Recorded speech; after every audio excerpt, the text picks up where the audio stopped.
한 주간의 IT 이슈를 점검해 드립니다. IT 이슈 위클리. 지금 바로 시작하겠습니다. 네, 2020년 3월 9일입니다. 코로나 바이러스가 지금 계속 몇 주째 뭐 이번 주가 고비다, 이번 주가 고비다 하면서 계속 진행이 되고 있는데 이게 좀 진정이 될 기미가 생각보다는 보이지가 않는 것 같아요. 그렇죠? 근데 이제 제가 방송 지금 이제 이 들어가기 전에 직전에 잠깐 뉴스를 봤을 때는 신규 확진자 수가 좀 줄어든다 뭐 이런 얘기를 잠깐 들은 것 같은데 뭐 그럼에도 불구하고 여전히 이제 규모가 꽤 크죠. 예, 7천 명대를 넘어섰고 또 많은 분들이 만 명까지는 뭐 갈 것 같다 이런 얘기도 하시는데요. 하여튼 부디 빨리 좀 진정이 됐으면 좋겠습니다. 그렇죠? 예. 어떤 특정 그 종교 집단 때문에 이 굉장히 이제 한 번에 확진자 수가 확 늘었기 때문에 또 더 그렇게 보일 수도 있는데 부디 이제 좀 빨리 좀 잘 잡혔으면 좋겠습니다. 다들 건강하시길 바라고요. 예, 오늘 방송을 시작하겠습니다. 저는 스타트업 전문 컨설팅사 디토 파트너스 그룹의 최유한입니다.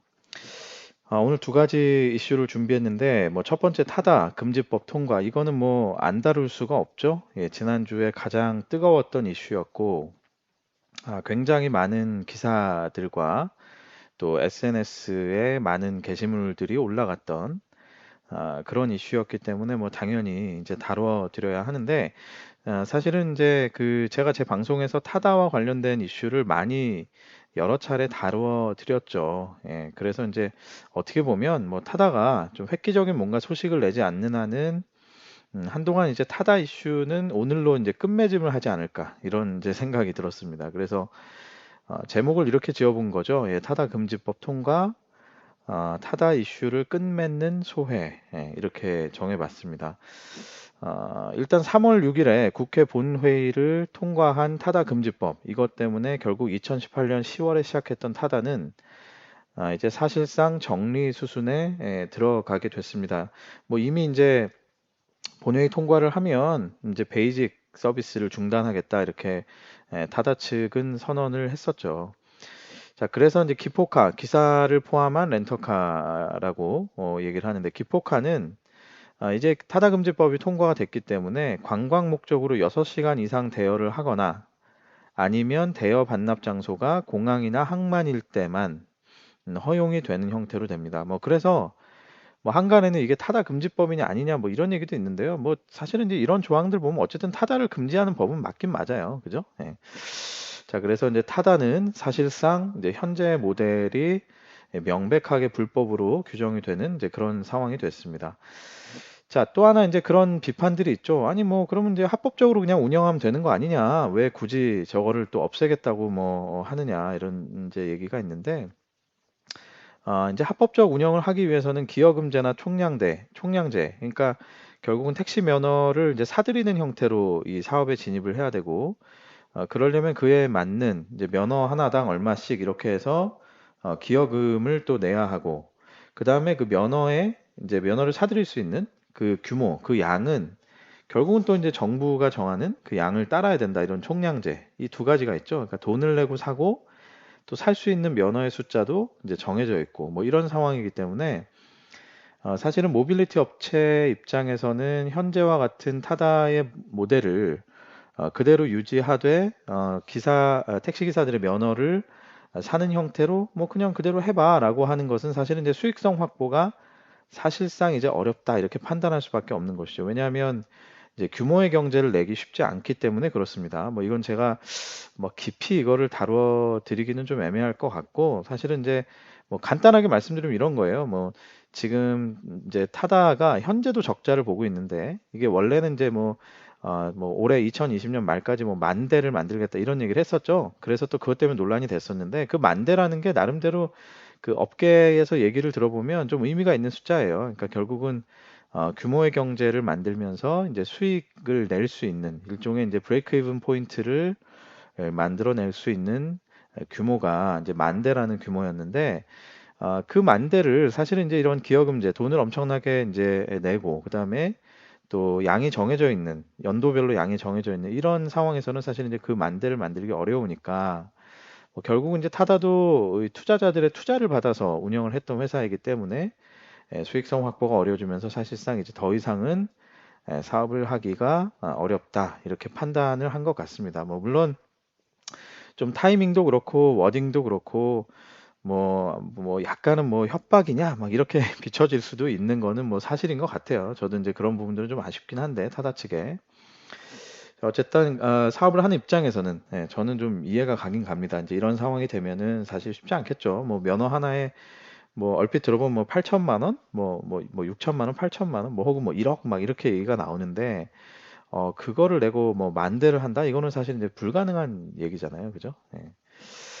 자, 그래서 이제 현실적으로는 이제 타다가 더 이상 운영되기 어려운 상황이 됐습니다. 자, 그래서 여기까지가 타다 금지법 통과에 따른 그런 팩트들이고요. 자, 이제부터는 이제 제가 이제 이 타다 이슈를 대장정을 끝내는 뭐 제 방송에서도 이제 한동안 그죠? 뭐 타다 이슈를 아마 더 깊이 다뤄드리기는 쉽지 않을 것 같은데 뭐 간단하게 뭐 소식을 전해드릴 수는 있겠죠. 그래서 이제 그동안 달려왔던 타다 이슈를 끝맺는 소회를 좀 전해드리려고 하는데요. 이거 가만히 좀 생각을 해봤어요. 이거를 이제 별도로 구성을 할까 하다가 제가 이 타다 금지법이 국회 본회의를 통과했던 그날 바로 소식을 접하자마자 디토 파트너스 그룹 페이스북 페이지에 올렸던 글이 있었습니다. 그래서 그 글을 뭐 조금 어색할 수 있지만 그 글을 그냥 그대로 읽어드리는 형태로 해서 이 타다 이슈를 오늘 한번 끝맺음을 해보려고 합니다. 뭐참 뭐 시원섭섭한 뭐 그런 상황인데요. 한번 글을 한번 그대로 한번 읽어드릴게요. 마치 제가 쓴 편지를 제가 읽는 것 같아서 굉장히 좀 오그라드는 느낌도 있긴 한데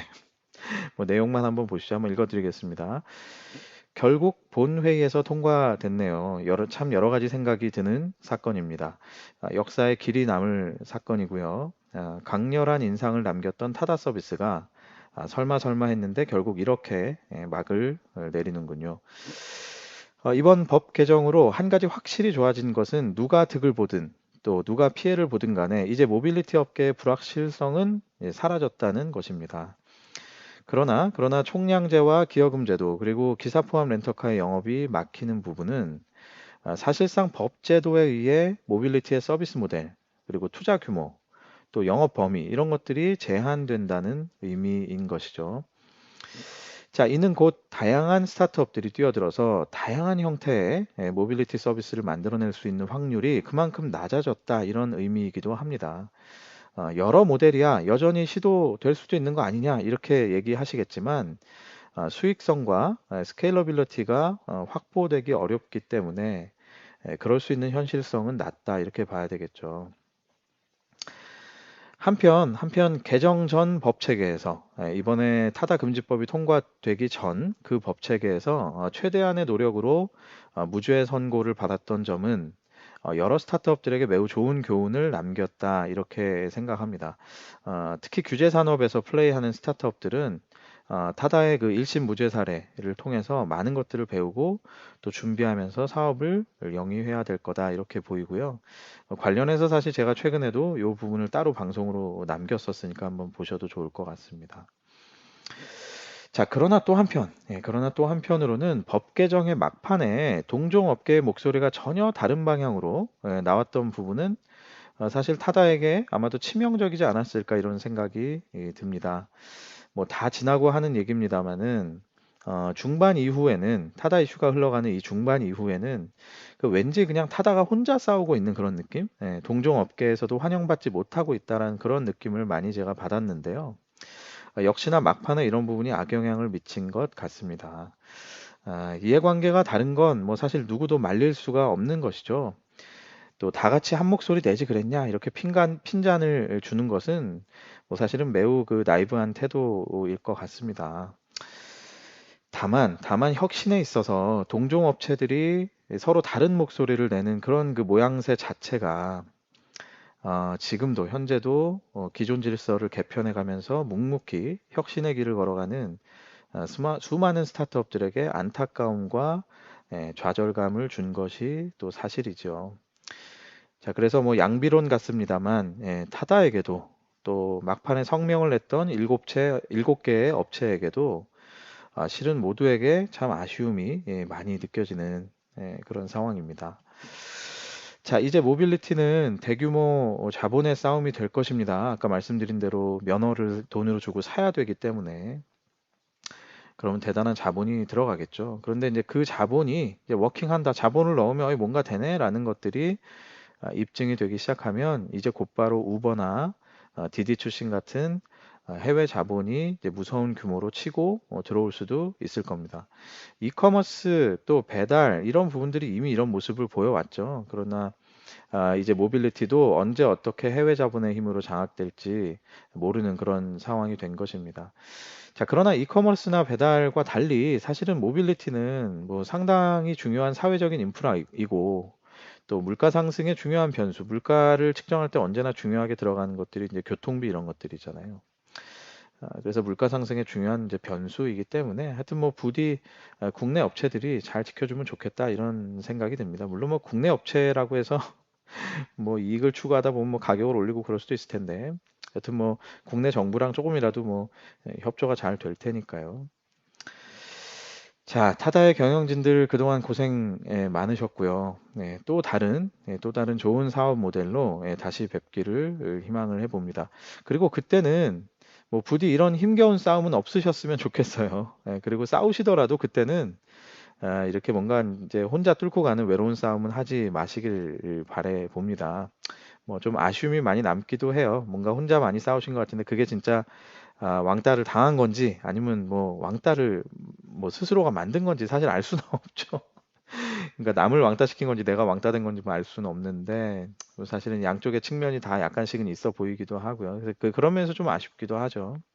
또 많은 분들이 이런 부분에 대해서는 또 지적을 하시기도 했고 저 역시 이제 중간에 보면서 참 아쉬움이 많이 들었었는데요.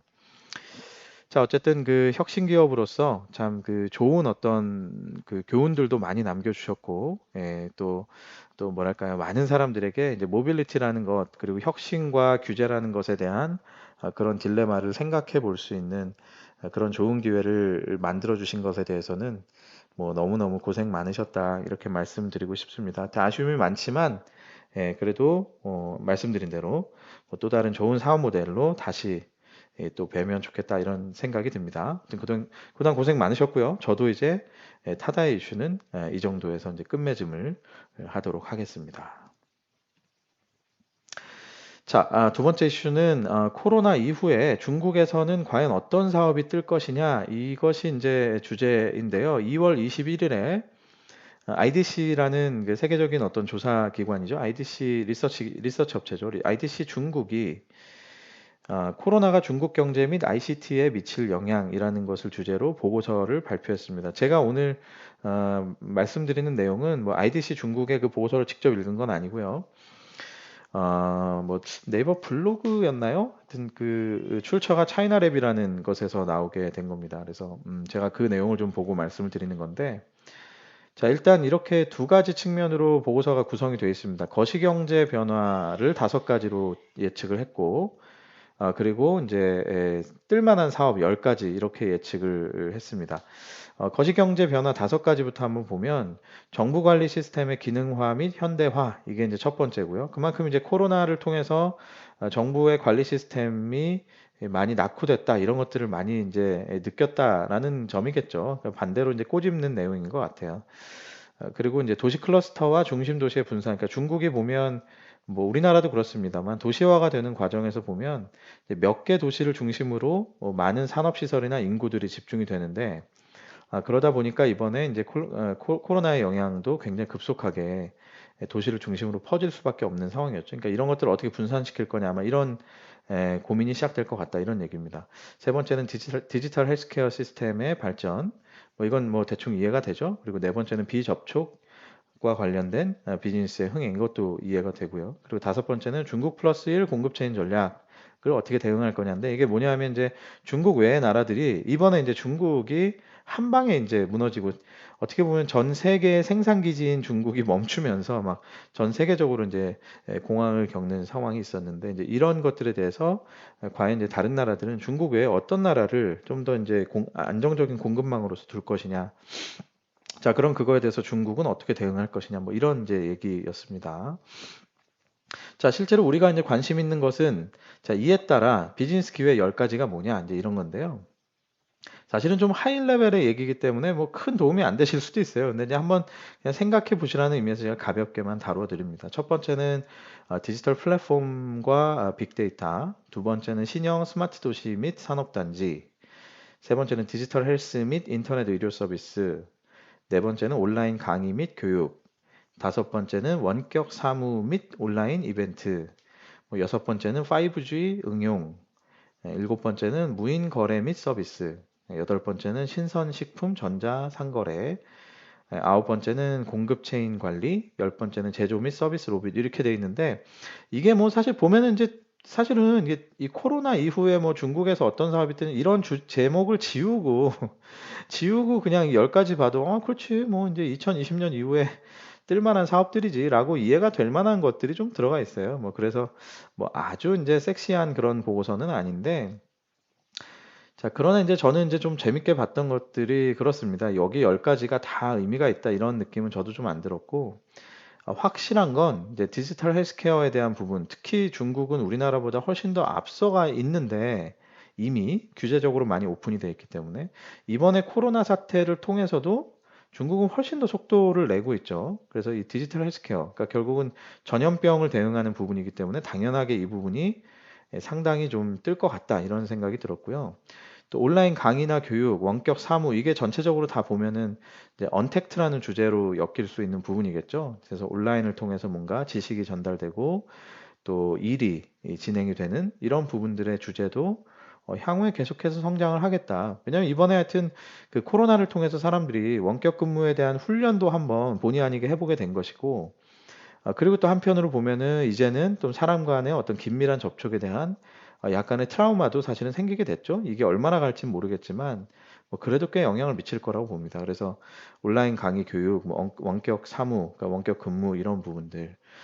그리고 이제 여덟 번째 써 있는 신선식품 전자 상거래 이런 부분들이 또 이번에 굉장히 이제 그 뭐랄까요 중요한 역할을 했죠. 사실 우리도 지금 뭐 쿠팡이나 쓰기나 뭐 마켓컬리나 뭐 이런 뭐 여러 가지 등등의 뭐 그 외에 제가 브랜드를 말씀 안 드려 죄송하지만 하여튼 떠오르는 대로 그냥 말씀드린 거예요. 그러니까 이런 업체들이 있었기 때문에 그나마 일상이 지금 유지가 됐죠. 예, 그렇지 않았다면은 사실은 굉장히 어려웠을 거고 반대로 얘기하면 바이러스의 확산도 더 커졌을지도 몰라요. 여전히 시장을 가야 하고 여전히 마트를 가야 한다면. 자, 그래서 뭐 정리를 하자면 디지털 헬스케어, 그다음에 뭐 원격 근무, 언택트, 그리고 이제 신선식품에 대한 그런 이커머스 이런 것들이 아마 직접적으로 이 코로나 이후에 포스트 코로나 시대에 각광을 받고 또 계속해서 성장하지 않겠냐 이런 생각이 듭니다. 뭐 심지어는 신선식품에 대한 배송은 아마도 이번에 사람들에게 더 좋은 그런 경험과 교육이 됐을 거예요. 그래서 예전에는 그냥 뭐 굳이 뭐 이랬던 것도 이제 별 수 없이 시키다 보니 이거 시키다 보니 뭐 생각보다 편하네 뭐 이럴 수도 있잖아요. 그죠? 그런 수요들도 점점 이제 생겨났을 거기 때문에 아마 이번 기회를 통해서 이런 그 비즈니스들은 계속해서 좀 성장하지 않을까. 뭐 배달도 포함이 될 것이고요. 그래서 혹시나 이제 새로운 사업들을 준비하시는 분들이라면 이 코로나 전과 후는 저는 상당히 많은 변화가 있을 거라고 실제로 생각을 합니다. 그래서 이런 분야에 대해서는 계속 관심을 두고 뭔가 시도해 보시면 좋지 않을까 그런 이제 생각이 듭니다. 네, 오늘 이슈 여기까지입니다. 유튜브, 페이스북 페이지, 그리고 애플 팟캐스트, 네이버 오디오 클립, 팟빵을 통해서 IT 이슈 위클리를 만나보시고요. 디토 파트너스 그룹이라는 이름으로 검색을 해보시면 쉽게 찾으실 수 있습니다. 뭐 구독과 좋아요 등등 많이 부탁드릴게요. 네, 늘 건강하시고, 뭐 집에서 일하시면서 힘드실 텐데 하여튼 파이팅 하십시오. 건강한 모습으로 다시 찾아뵙겠습니다. 저는 다음 주에 더 좋은 내용으로 찾아뵙겠습니다. 여러분 감사합니다.